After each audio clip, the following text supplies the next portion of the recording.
politician. We don't want politician. to hear talk. A politics this. Where's the A action? politics this. Where's the action? No man that call family. We know you're not family. Minister this, minister that. We don't go on with that. And we feel it. And we know it. We not can't be a minister. Minister this or minister that. We don't go on with that. It's about speaking tongues. We not speak tongues so we can't speak. Go ahead, so come here to me say. Well, I tell you, say, Barbara, family come. Family come. Come, Carly. Hi guys, welcome back to my channel.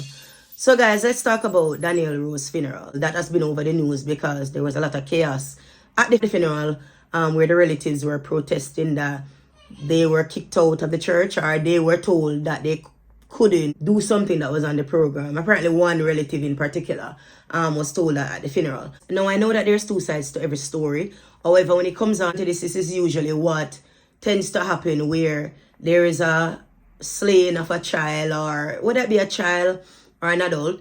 Usually when it's a brutal slaying, it becomes a national thing, but more so when it's a child, you tend to find a lot of MPs that gets involved in it, and it becomes more of a political thing or something that draws political attention.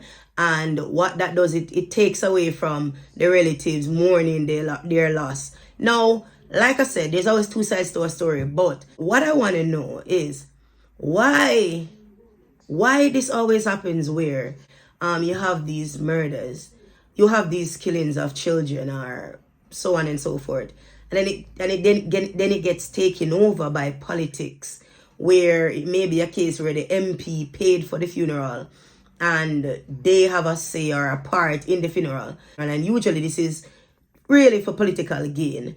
Now, how can it be right for you to raise your child or your relative? You're the one who's been there, take care of your relative, doing everything, and then at the end of the day, when something like this happens, somebody's gonna come, because of course it's to look good politically most of the time, and someone is gonna take over. Whether or not you're sponsoring that funeral, you're gonna take over and dictate how this funeral will be conducted, because of course it's what's gonna look good politically. How does this repeatedly happen? And you have to really blame people for allowing peace to coming in and taking over, because of course you're gonna, it's because these relatives accept the assistance. And don't get me wrong, I know sometimes people can't afford the funeral, but for me, I would never let anybody use my relative for a political cause to look politically shiny. Because at the end of the day, if our country was being manned, what I mean, if crime was a priority, or being handled in the best way possible, things like this would not have happened.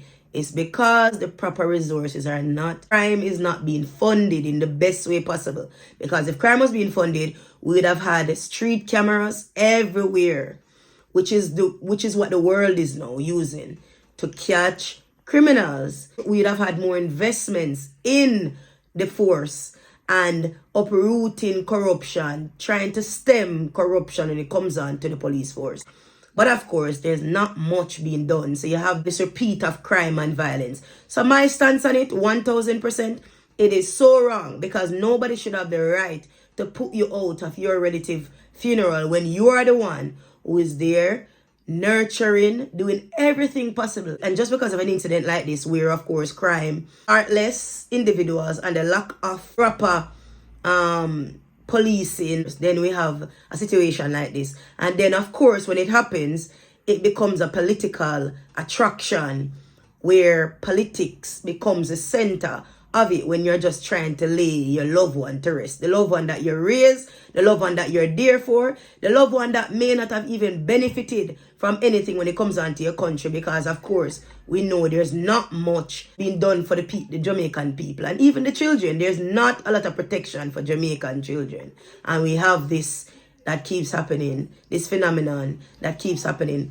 repeating itself, history repeating itself, and of course it becomes a political attraction. And those are my thoughts for today. So guys, please let me know what you think about the situation. Do share your thoughts, like this video guys, and subscribe to my channel guys if you like the content and what I do.